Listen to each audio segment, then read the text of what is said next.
back to the Cuyahoga Sound podcast. I'm Chuck. And I'm Evan. Today we have Mikey Silas with us. Mikey Silas, an amazing vocalist, singer-songwriter from Cleveland, Ohio, and lead singer of Apostle Jones. Any other acts you're associated with, you sing with? Yeah, do some other projects, but more just Apostle Jones is my main jam. Squeeze. Yeah. Cool. That's killer. I was just listening on the way home from work on Spotify, the Live in Cleveland, and was it 1098? I think was the song I was at, and it was like, I'm like, yeah, this is a good going home song. Oh, nice, cool.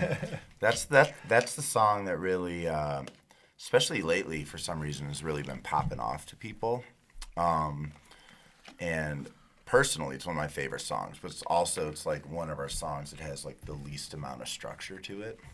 But it always seems to come out the same.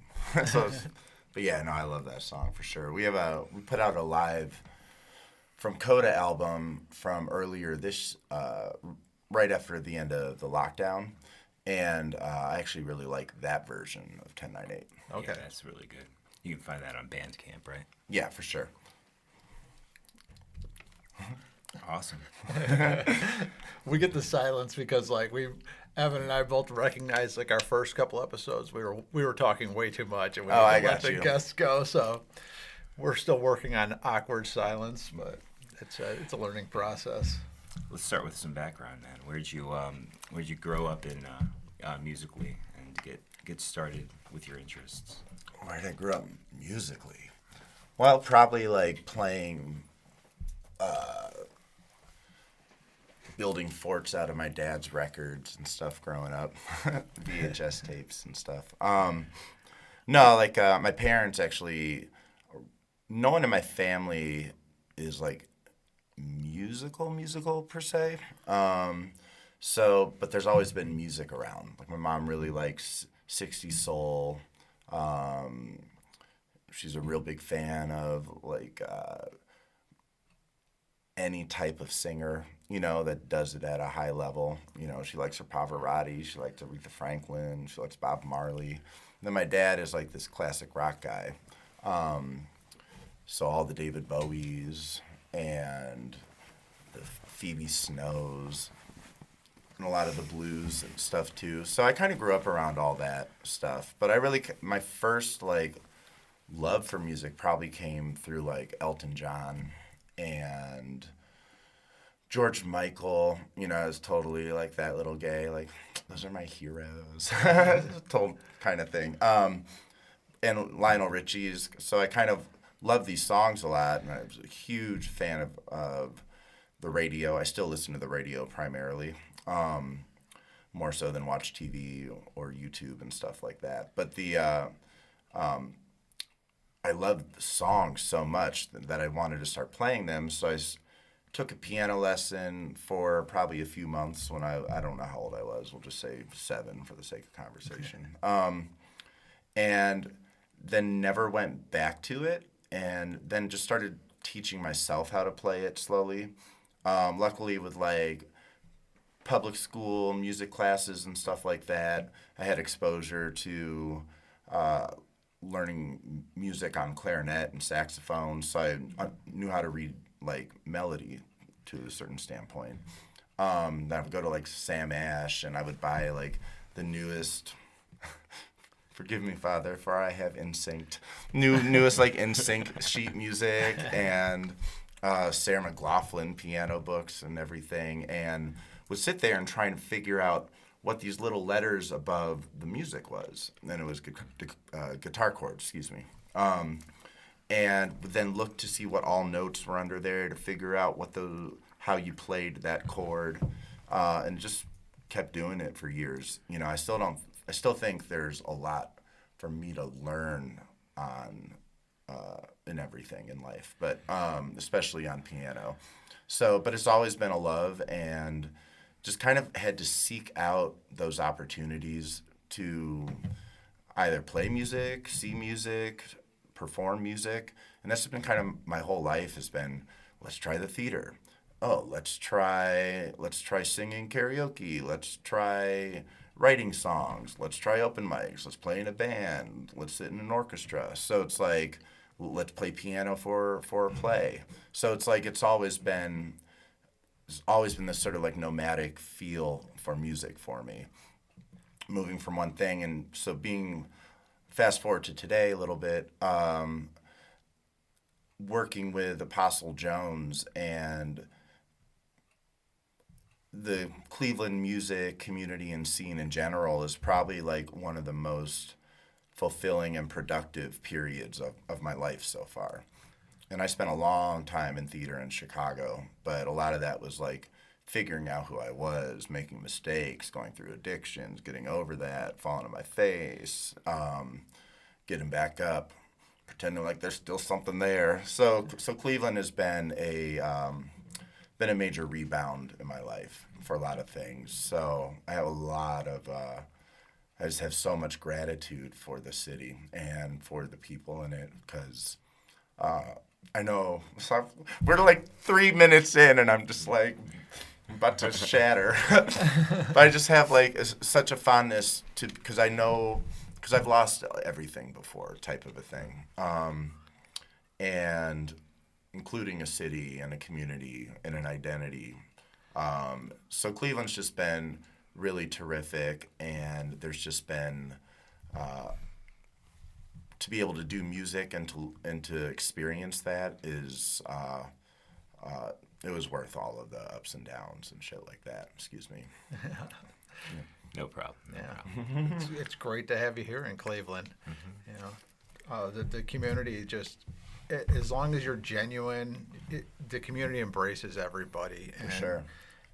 We find a lot of help with promoting each other, bringing each other up. I think anybody that tries to put other people down, like they get shut out really quickly.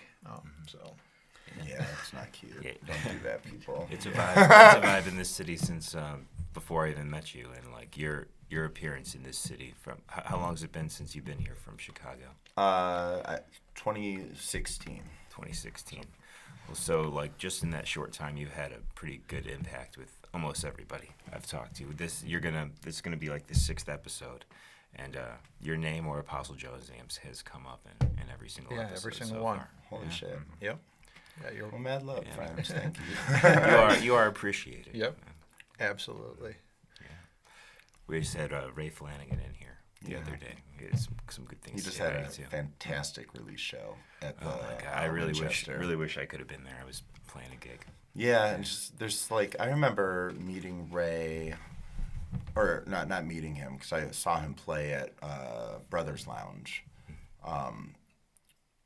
It's so funny because like the Ray today is just from my first impression is just so much more. I don't know. It's just I feel like, of course, Ray's always been Ray. Oh God, Ray, don't listen to this. But I guess what I'm saying is, you know, I look up to him so much just in terms of his. The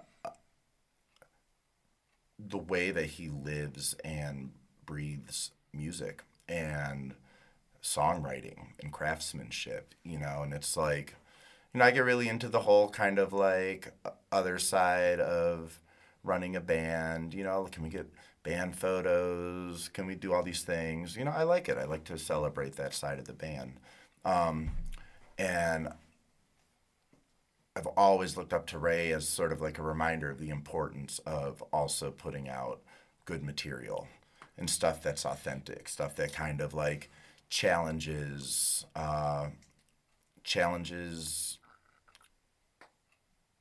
what it means to just kind of, I'm like darting around the word I want to say. It challenges mediocrity, you know, and his level of artistry just elevates the entire collective breadth of music in the city, you know, and I have the utmost ever since I and entered appreciation this scene, for him. Ever since I entered this scene, like 2012, 13, like he's been a force and like someone to like set a standard for like what excellence could be. You know? For sure. And the fun thing about Ray too is just he's just so great. I don't know. I just like Ray. I think he's so Ray. Yeah, but still Raymond. Nah, mad love Ray. Yeah, because even during the pandemic, all the songs he was writing, I think a lot of people probably bunkered down and started writing some material when the pandemic started. But to also see him kind of just do it on a consistent level and reflect a lot of the feelings a lot of us were feeling about just life or events that were happening at the time. It's just like, to me, that's like a true troubadour, someone who's really singing about stuff that has a message and a meaning. It reminds me of something that I discovered in conversations with my mentor about like music from the 60s and the 70s more so, where when people would go to a concert, they wouldn't ask, what were their band photos like? What were they wearing? How many pieces did they have in their band? Some of the stuff that, like, frankly, like I have a lot of concern in for Apostle Jones, but like people would go to the shows and they would say, "Oh my God, that's so cool! You saw so and so. What did they say?" It wasn't, "What do they sound like?" That was just like, "What were they about? What type of message? How are they bringing people together? How are they bringing awareness to things that are happening?" So it's like to kind of see that. I mean, I believe music has to have a message in some respect, even if it's just vibes and energy. Like I felt good. I don't know why I felt good leaving that show, but I felt good. To me, success, like having a positive impact on people. And Ray just does it in such a, with his words and his voice and the cadence he sings with. I'm getting real nerdy about it. I love it. Anyway, this is the Ray Flanagan hour. Back to back Ray Flanagan. Yes. But the other thing too, just kind of like bridge it over, I guess. Like, there's just, there's more of that in the city with a lot of people. There's just kind of like what you were saying about Cleveland just being a city that supports each other and sees each other, and genuinely roots for other people. Mm-hmm. Like there's that type of, those same people are the same people who are doing that same thing, using their music and doing it in a way for the right reasons and everything. And yeah, so it's fun. I feel like I'm in the middle of it, and it's inspiring every day. Good, cool. So you're a vocal coach, is that right? Yes. Yeah. You give lessons and coach, or? Yeah, I mean, I love song coaching. That's one of my favorite things to do. Really helping someone craft their voice to really bring out either the intention of the song, the meaning in the words, using different technical things. I mean, real boring stuff like starts and stops and accenting, vowels, vowel transitions. I mean, using these things to help tell the story. Goes a long way. The boring stuff. Yeah, for sure, absolutely. And so people say, "Well, sing with emotion." I'm like, sometimes emotion is really just dynamics in how you approach what you're singing. But yeah, I also do vocal lessons as well in a more like formal way, in case it's just more like technique and foundationary concepts for singing. And I teach a school of rock a few days a week, which is cool because I get to learn a lot of the music that everyone else thinks is cool, that I'm still listening to old records. But and I feel like it's been enriching me just in hearing more and more music that I don't know, just I think that's always a good move. Then I do some private lessons. Shout out Bree, you're doing great. Cool. So how would someone get a hold of you for lessons? Are you booked solid right now? No, I kind of live that sort of very freelance in my life, so I usually have a lot of flexibility. And Zoom and all that stuff has made it even more possible. People just reach out to me. Okay. Yeah. Find me on Facebook. Cool. Mikey Silas. If we got more than a few friends in common, we'll probably approve the request. So just send it over. Just a little closer to you. All right. Can you hear me now? Evan's a whisperer. It's a soothing voice, though. He's got a great radio voice. Does, yeah. You know, I hear myself and I cringe. And I'm like, Evan's smooth. Now I got two smooth voices. I'm just gonna stand out here. You know what would happen if we all were like wearing blindfolds and we couldn't see each other and we were just talking? I don't know. Sorry. Let's have the next time you come through here. Let's do that. Bird Box podcast. Like it. You got to guess who the guest is. Oh yeah. Just based on the voice. We're gonna need a fourth person then. Cool. So, what's your main instrument when you're performing? When I perform, I mean primarily vocals, but I mean usually there's a keyboard near me. I love singing, like just I like playing guitar, but honestly, if I have like some goals for myself, one would be definitely honing in and shaping up some of my guitar skills. I read this book called Zen Guitar by this guy named Philip Toshido, I think. And his whole book was about learning how to play guitar by just picking up the instrument. So that's been my method for a while.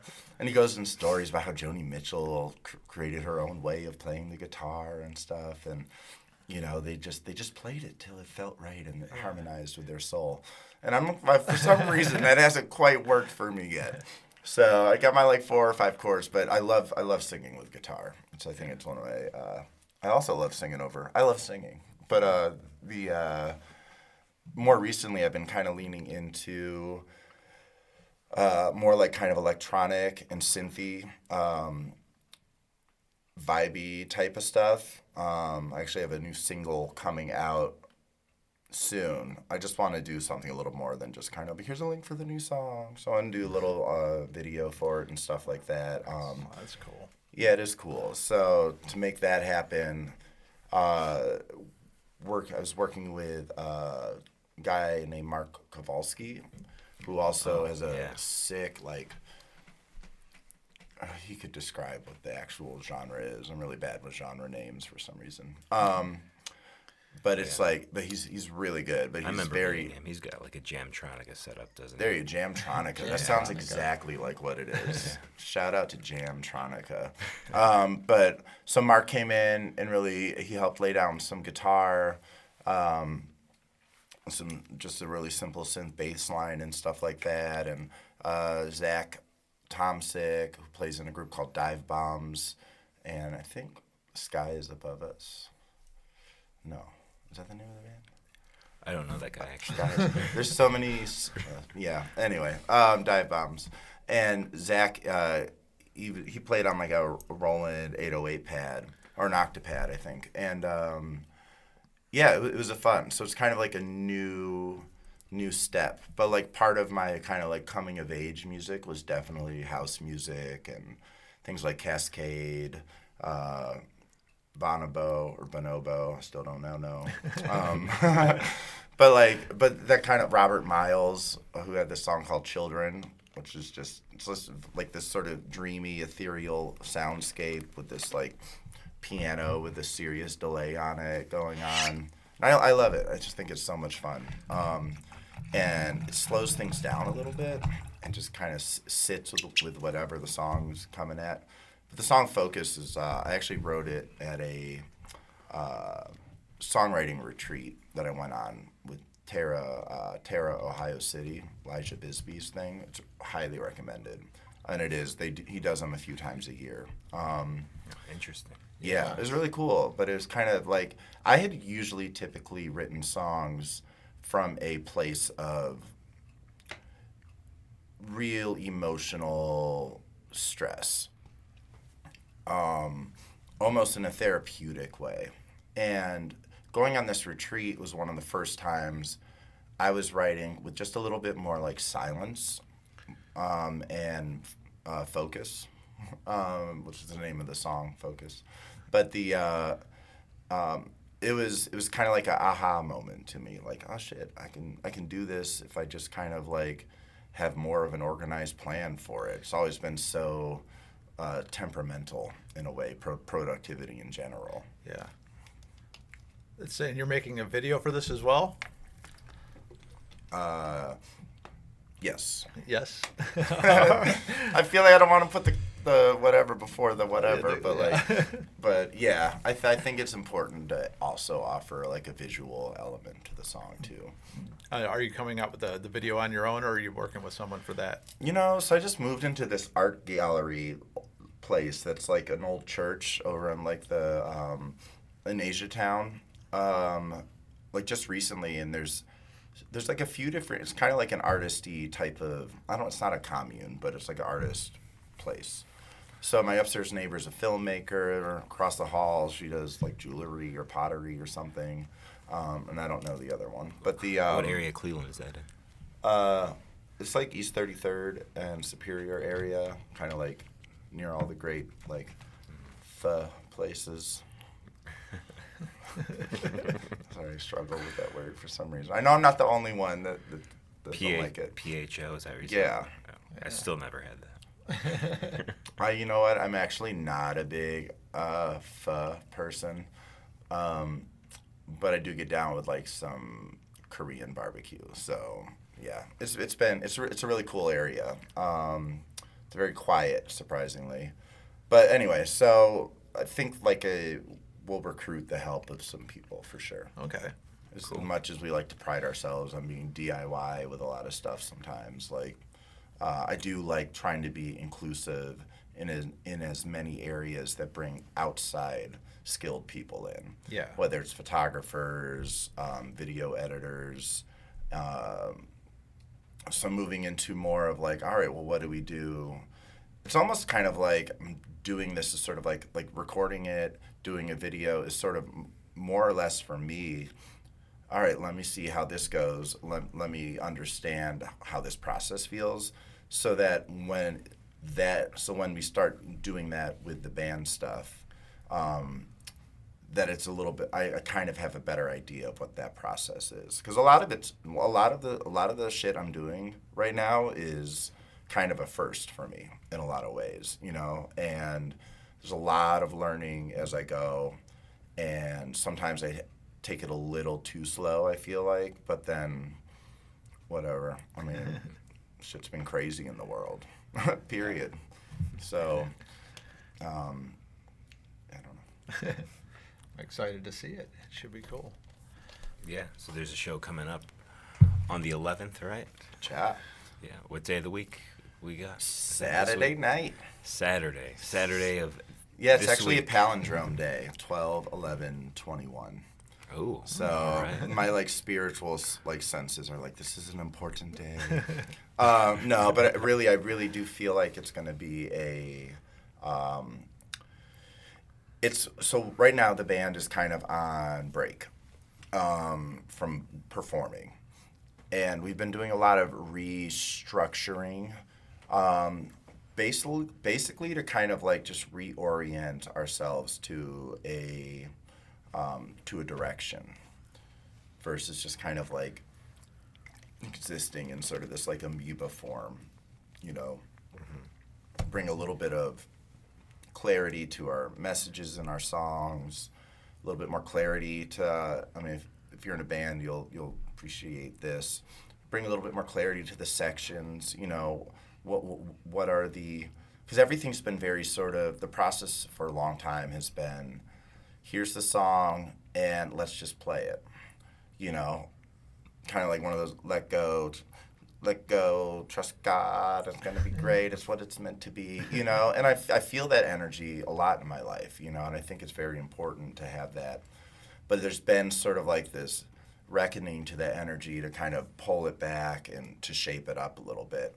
Not only in the sense of just like artistically, but for the balance of the lives of frankly, the band members who put a lot of time, effort, and energy into it, and to try to be more efficient with that for everyone's like life balance and sanity. So that's a whole other area that I'm kind of learning as I go too, is sort of how to manage a band from within type of a deal. Because I had a whole long time with like, I was in grad school for like a little bit for like organizational design and information systems. That wasn't going to work. But I did a lot of stuff in like the theater world, like nonprofit management, managing different teams and stuff like that. But this is a whole different beast. And it's been a fun process for sure. You know, I've definitely felt supported along the way. But trying to get the band working on all cylinders is just kind of where we've been at. So doing this recording project and this video on the side has sort of been, all right, how do we integrate that once all this other stuff is now falling into place a little bit better? Yeah, much easier to figure out when it's one person and one vision in the learning process, and then be like, all right, guys, this is what we have going on. Right. At least having your feet wet a little bit and having some, not necessarily knowing everything that's going on, but having some grasp so you can help guide. It seems like a good way to go. Yeah, and I think also too, it's just kind of like it really helps. Any artist, frankly, it really helps any artist just sort of then begin to define a little bit more like, well, what do you actually want with what you're doing? Putting framing and words and work around a concept or a vision. I kind of go off the top of my head with this right now, so don't hold it against me if I sound like terrible. But kind of think like, so I come from like a theater performance background. That's where primarily I spent most of my time on stage. I've been performing for a long time, but that was the longest stint. And in theater, it's just kind of, you're doing so many shows, you're auditioning for the next one as you're doing one show, and you turn it over, and you're working 6-7 days a week on rehearsals or performing or both at the same time. And it's like a dogfight for sure. So that like kind of like road warrior mentality, go, go, go. Every show's your next audition, every audition's your next show, da-da-da type of a thing. That mentality is like starting to chill out a little bit. Like I still feel that way. It's just the way I've always been wired. But then kind of pulling it back and realizing that when you create these songs or an album, you're really kind of like doing individual paintings. You're doing a series, you're doing a gallery display. And so that's kind of like, so I'm kind of stepping back a little bit to kind of like reassess what colors are we using, what mediums are we playing with, how big is this canvas, how are we framing these things. So I'm kind of in this I'm kind of in this place of transitioning into whatever's next right now. And not trying to get into like self-fulfilling prophecy bullshit. I just want to do good music and continue to evolve as a musician. And I'm really lucky that I get to play with people who help make that possible, and in a city that helps make that attainable.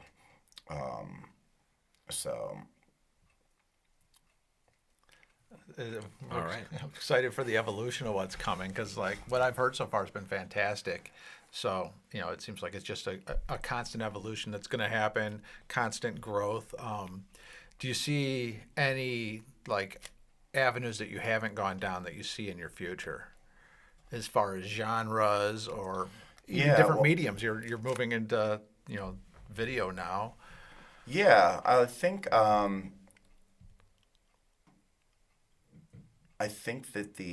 sorry, that was a fun question. I'm like, where do we start?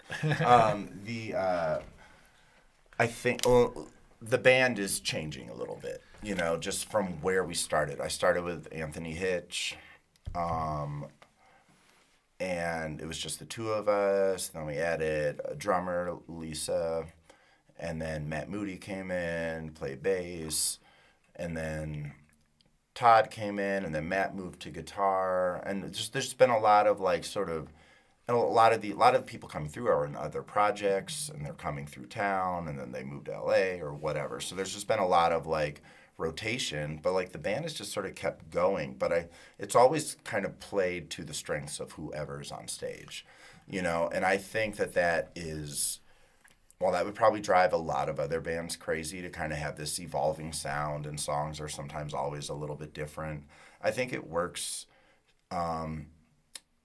for keeping shows fresh, for keeping the songs fresh, and I think so. It's been a lot of fun. So the current sort of makeup of the band is starting to really settle into.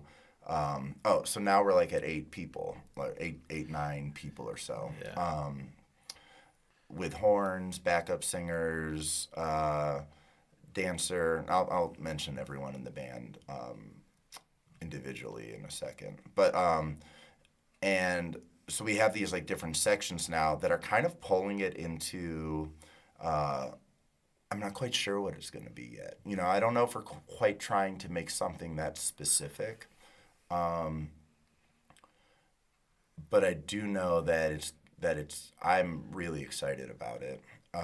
Just the talent is the talent of the people I've played with is like I don't even know if I knew how talented everyone I've played with was. But looking back, I'm like, I've always lucked out and have been surrounded by exceptional people. And right now is no different. And it's just, there's just different types of sounds in the band. So we actually just went through and to kind of like bring a little bit of the new musical abilities and influences that everyone's bringing in with them now. And we did a whole like kind of cover song like survey thing, like what song should we do? And it seems to be everyone seems to agree we're leaning more into like a funk and soul type of genre. So I'm excited about that. But I think I was like, the band's kind of like Cleveland weather. If you don't like one song, just wait 10 minutes. You know, it'll be great. But we've also been like able to really, I feel personally, from watching it, we've been able to play for pretty much anybody, and I feel like have a positive connection with them, whether they come in liking metal, whether they come in liking hip hop, or they come in liking country, rock and roll, whatever, jazz, this, whatever. So it's like, I'll get a lot of, oh, you sound like Muse. I'm like, really? Okay, come on. Oh, you sound like Nathaniel Ratliff. Like, okay, whatever. You know, so we'll get a lot of these sort of like different extreme variations of the way what people pick up on from our show, and that's something that I don't want to lose from our sound. Yeah. You know, that sort of universal appeal that music should be, I feel like. So all these different musicians coming in through the years, is the songwriting still coming primarily from you? Yeah, the words and music, but like I don't write guitar parts, I don't write bass parts, I don't write drum parts. I mean, starting to now work a little bit more at home in a studio or in my computer, whatever. Yeah. my little desk with my little ass microphone. That's what I'm working on. Developing these songs more fully before the band, and that's also what I hope will help just kind of like let the band play together easier, just by kind of like making our rehearsal and learning and coming together a more efficient experience for everybody. So yeah, that makes sense. Yeah, see, this has been on my mind for a very long time, so I am just like. Cool. Just getting it out now. So yeah, saying it out loud always helps. Oh yeah, that's the theme of the year, I feel like. Yeah. The way you have the musicians rotating in, it reminds me of what I've read about Santana. The same type of thing. You know, he has these top caliber musicians that come in, but they all have their different influences. They all have their different style, and therefore the sound of Santana, even though it's Carlos Santana's band, you know, evolves through the years as he goes through these players. And you know, it's not better or worse. It's right. Different, and it's always great musicians. So they're making great music. No, and that's honestly like something that I've thought about before too. And like whenever I start to get that little like pull that's like, no, you need to write a hit song, or you need to sound like this, or that's not a good note, or da-da-da, or you call that good music, I'm just like, the little creative elf that we have. Little demon ass, get off of me. But every time I start to try to think about what makes something perfect, I just remember that, like,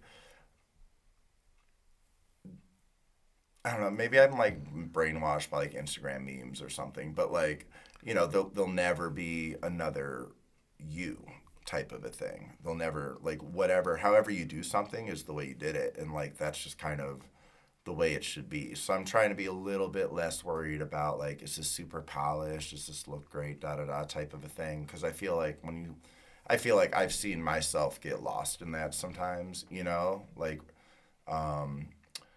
and I don't know. I guess I really wanted to say that out loud. I don't know if I'm sorry. Cool. All right, man. I'll let you ask one if you got some. Oh, I actually don't. I'm learning a lot just from hearing you talk. Yeah. Yeah. So what's do you have a go-to instrument when you're writing these songs? Interesting. I used to write only on like acoustic guitar. One was because I didn't have a piano for a long time. Two, because I was not living anywhere for a period of time. When I really started getting back into writing music, like I had friends I could call, places to stay type of a thing. So like the guitar was much easier to kind of carry around. It was my friend, but but now I'm writing a little bit more on piano, just because I want to start writing with more. I try to challenge myself, and this is also part of the fun of doing that songwriting retreat, because it was like challenge you to write in different ways and to think quickly, and you're doing one thing and then an hour later doing another song. You don't want to write the same thing, same chords type of a thing. So on piano, I have a little bit more versatility, so that's why I've been kind of leaning into a little bit more. But I also am like one of those writers that just likes to flow and freestyle off the top. I think it's just, and then I have so many voice memos of things that I like go back and try to like capture some of the shit from. But like, so yeah, I find that this is probably true for any artist. The more disciplined you get in your own life, hopefully the things around you start to get a little bit more organized and everything like that. So yeah, I'm sorry to be so like left brain or right brain about music right now, but like that's just kind of like where I'm leaning in towards with personal growth. And it's something fresh for you too. Yeah. So it brings new life to everything, I'm sure. 100%. And it's just like, even in my own like personal life, I've just been, I don't know if it's like, so I've been doing astrology. I'm trying not to go into astrology stuff, even though there is a big eclipse tomorrow. I hope everyone's made it to this podcast by then. But I feel like there's just been this general sort of like clean up. What do you really like? When we kind of had that like, so in astrology, an eclipse is kind of like a reset moment. So if you kind of think about how COVID sort of reset the world a little bit, that's kind of what eclipse energy is like.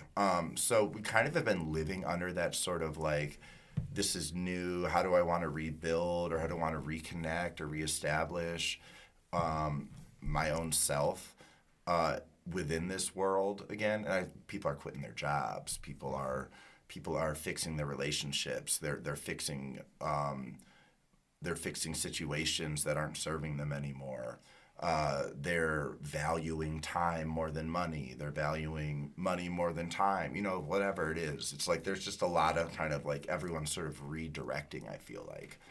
And I feel that energy is starting to really kind of spill over into the arts in a big way. I see a lot of organizations that have sort of restructured the way that they do their business. A lot of nonprofits that have restructured what they're geared towards providing to a community or a mission that they serve. And it's interesting. And I feel like everyone's just kind of doing that in their own way. So in my personal life, I feel like I'm sort of dealing with a lot of things with stuff that I just kind of carry with me from the past, and have been honest to God, like barriers between like me just being 100 with people sometimes. I'm not saying it's all like that. It's just there's just stuff you don't know about people sometimes, and I make sure of that with myself. So in forming some like new relationships or getting into new situations, I'm just finding myself being pushed to be a little bit more open and honest. It's probably I'm up here talking like at 140 beats per minute right now, but like but having that sort of like ability to be honest with people when the only stakes are, do I want to go through same bullshit I've gone through before again, and realizing that it's never really so you're like missing all the like the context for this, but like realizing that sometimes what you do for other people is more important than what you feel keeps you safe sometimes, and to kind of see that manifesting in my life and facing some of those barriers and hurdles that I feel like we're all individually trying to tear down in our own lives seems to be kind of spilling over into the relationships that I hold on a more creative level, or in a community sense type of a thing. And it's an interesting time just to sort of like stop, pause, and reflect tonight on this podcast, because obviously with the eclipse thing, it's sort of like, all right, what's working, what's not working type of a thing. So I really appreciate the time to sort of sit here in my like once a year therapy session. I'll see you next year, guys. Yeah. You talk about like we don't have the context, but I think everybody right now is feeling that same sentiment. It's just, it's different ingredients for different people that are going on, but so much in life is just momentum. And you get stuck in that momentum, and we all got put on pause, and the momentum stopped. And that's, I think, why everybody's taking a look is like, Lord, whoa, yeah. what was I doing every day? How was I doing that every day? There were so many things that were, bad for my well-being, my mental health, that I was just caught in because I do that. I do that on Monday. Yeah. I do that terrible thing for myself regularly. We got put on hold, and everybody's like, all right, wait a second. I got to cut this bullshit out of here. All the extra time we had to ourselves helped us like reprioritize when we really looked and reflected, and hopefully gained a little clarity from it. Yeah. And then that set you on a whole new intention for life with new goals and new reasons. And, what am I really living for? A little more honesty, too, I think. Yeah.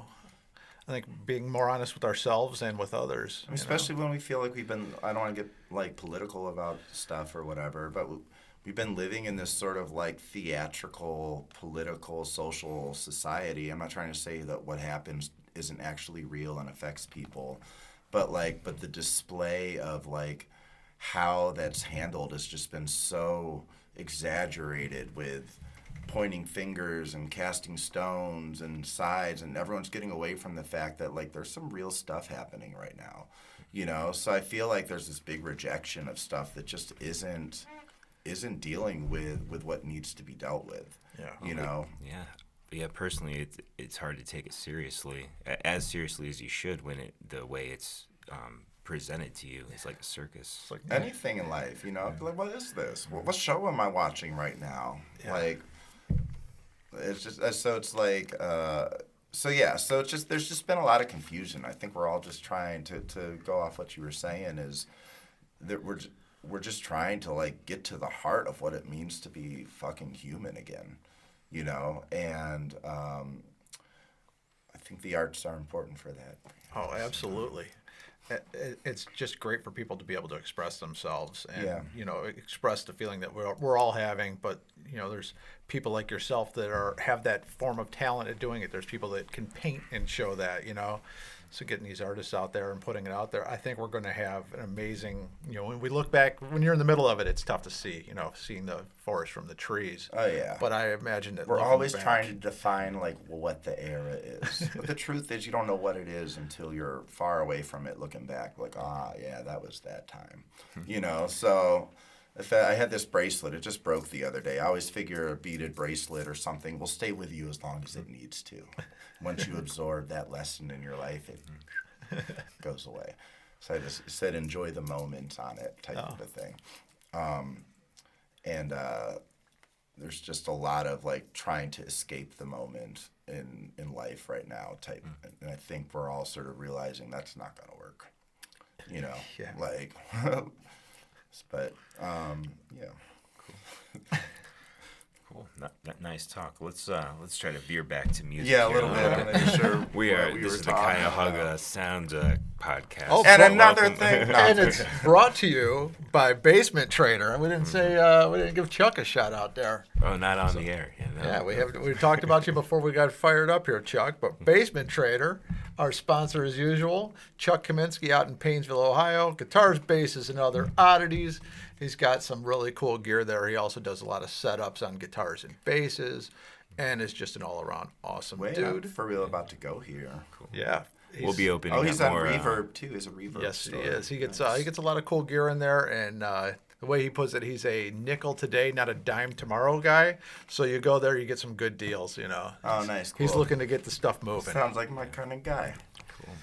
We will be open to new sponsorship opportunities at all times. If you feel like you have something to offer the Cuyahoga Sound podcast, get a hold of us through our emails or If you hate our Facebook. logo and you're an artist out there that can make a better logo, we're more than happy to have you come up with some stuff. And Yeah, please. I'm really hoping for that. We would love a Cleveland artist to make us a logo, design us a website. What's wrong with your logo? Our logo, it's great. Just want Who made it? I want to I make did. it. It's great. We just want to include some Cleveland artists. That's what I'm talking about, though. Yeah, include the artist for sure. Yeah. That's your logo. Yeah. No other logo will ever be your logo. So I made it, and my wife realized, I never realized it, but it's Cuyahoga Sound. My name's Chuck Schilling, and the way it's set up, it looks almost just like my signature. I had not wow. noticed that at all, and she's like, "Look at your signature." You paint what you know. Oh shit, it is. It's your initials. That's Yeah, why, yeah. So, and I just sign my initials when I sign, and it's the CNS from there. So, All right. I guess that's where it came from. Woo! Now we know everything. Can I say something that I think is super, what has sort of been, what I think is, if anyone takes anything away from anything from this podcast type of a deal, is kind of related to the breakup in the world and trying to find yourselves in this and cross-pollinating and connecting with other artists and bringing them in, skill sets. I really think that it's important for us to have that happen. We all need to do what we can to kind of go see shows that we've never heard of before, go to these venues on the other side of the town or different parts of Ohio or whatever that you've never been to before, go to the galleries, the theaters and stuff like that, and really just start when we go out and when I feel like when we all go out and see other acts and art and things like that and experience those people, like it becomes reality. And all of a sudden the reality is much more vibrant for us. And there's just so much more connection that way. But I don't really think it's ever just going to happen over Instagram DMs and Facebook lives and stuff like that. I really feel like it's important that we all at least do something to go out of our comfort zone to connect with other artists or see other shows. Because a lot of these acts that are starting to get up on their feet again or frankly formed during the pandemic or developed a lot of new material during the pandemic, didn't have that momentum that we were talking about. So the only way to really start that momentum is by us actually going out and, stomping in the puddles, if you will.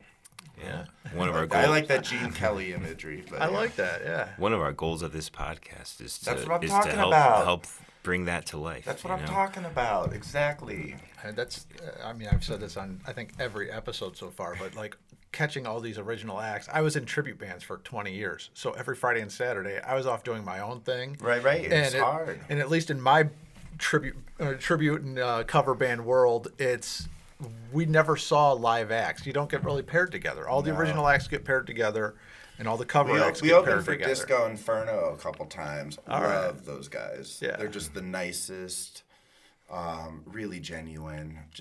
And they're actually super, super talented. Yeah, they put on a great show. They put on a great show. So it'd be easy to be like, well, it's lights and it's costumes and stuff like that. They're doing jukebox songs and stuff like that. But like those mofos can sing, they can shred, and they're terrific people. But they said something to us to that effect when we played with them. It's like, yeah, we don't really get to see that many original acts, because when they get, I mean, they play a lot, but they're usually like the main dish, or it's like it's an event where they want like a cover act or tribute band. Yep. So mad love to everyone out there working. Yeah, everybody's making music. Everyone's doing a tribute to their path. How about that? I like that. Yeah, so can I just shout out the band really fast? Oh, absolutely. So right now in Apostle Jones, it's been kind of evolving. I mean, Evan, you were playing with us. Probably will be playing with us again. You know how that works. Yeah, I feel like I'm your backup guitar player right now. We got like guitar by committee right now, and it's cool. It's like a starting rotation, if you will. You got the Beebs. We're calling in the righty. Yeah. Yeah, we probably should recruit a left-hander, when we go up against those wicked left-handed batters. Yeah. Weird. But no, the band has been just super. I was talking a lot about the process of growing into just like an idea of growth mindset and an idea of evolution and a lot of change, a lot of like readjustments and realigning, and like the crew has just been so all things aside from just kind of like generally spending a lot of time with people, just the regular stuff that comes up, everyone's been in it for the right reasons and just full of love and dedication, and no one has to do that, for some silly idea that started a few years ago. You know what I'm saying? And so I'm really grateful not only to the people who are currently in the band, Sade Young, Honey, Bert Barrios, Eric Levine, Charlie Wilson, Jessica, Charisse Grimes, and more recently Todd Marshall, Alex Zinni, Tyler Ray, Evan Stone, Michael Haburay, who's come in a few times, Joe Boda played with us, Logan, Lisa, of course, Anthony, and Marco Prea.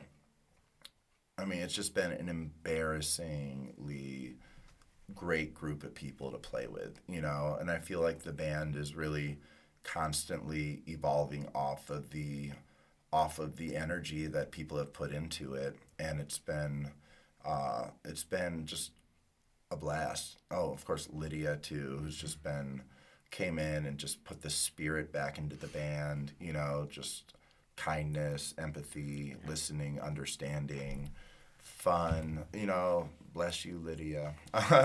Then, our homeboy Ricky, who really stepped up to the plate. Lee Colaric's played with us before. He's a fantastic drummer. He has his own project now.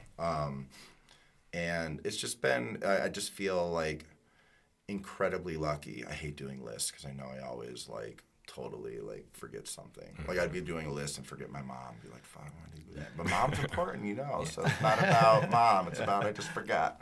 But it's so I just really want to give mad love to them because they've just been so important to me in my life, and especially that's more personal, but on a bigger level that connects with people.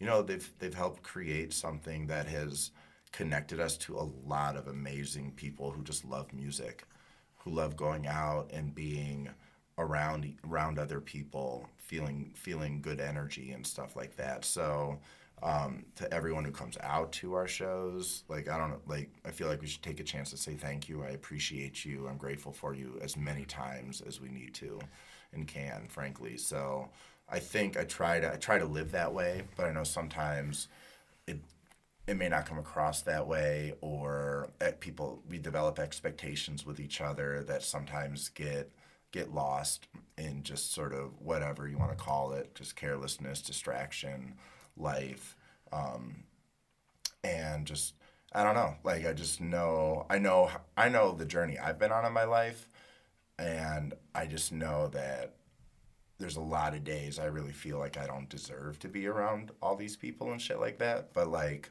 from the venues and everything, like, if this is something that lives on in like the universe radio waves forever, I just want the whole universe to know that that this city and everyone who works in it is just it's a whole world, you know, and it's just so grateful to be in it, and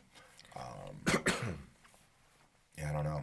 You're a part of it, though. You're a big part of it. It's not, it's not something that you're just enjoying. You're putting out those same vibes that you're getting back, and it's just reflecting right back at you. You're getting those vibes are coming out. The musicians that you're working with are putting out those vibes. They're feeding it to you, which makes you feed it out even more. It's contagious. Yeah, you feed that gratitude, baby. Absolutely. Let's quote maybe we could end on this. To quote a Tu Wong Fu, "Thanks for everything, love, Julie Newmar" line. I think that's healthy. I love it. All right. Mikey Silas, with that, we're signing off.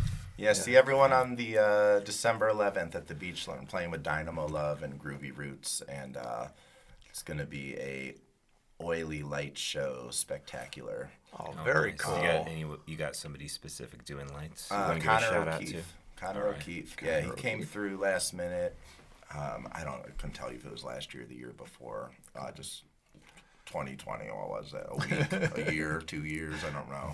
But like, Connor O'Keefe is going to be doing it. And shout out to Liz Blum at the Beachland, who literally is the embodiment of anything I've said positive about anything in life.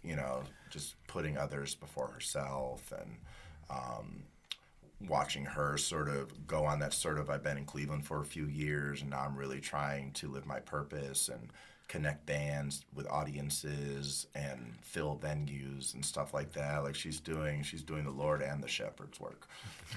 She's amazing. She put that show together, and she has a lot of stuff coming up at Beachland. Beachland Tavern, right? Yeah. And it's our first shows with like pretty much the whole new crew as it is right now. And I'm super excited about it. I mean, when I tell you to watch out for some of these moments that are now being placed in some of the songs we've done fairly regularly up to this point, I'm just excited for like the feel of it, and I hope anyone who's vibed with us before can come out and check it out, because we really want to turn the Beachland into a party. Yeah. Oh yeah. Sounds fantastic. Yeah. Well, thank you so much for being here. Awesome. Seeing you Appreciate at the you. show. Absolutely. Cool. Peace, guys.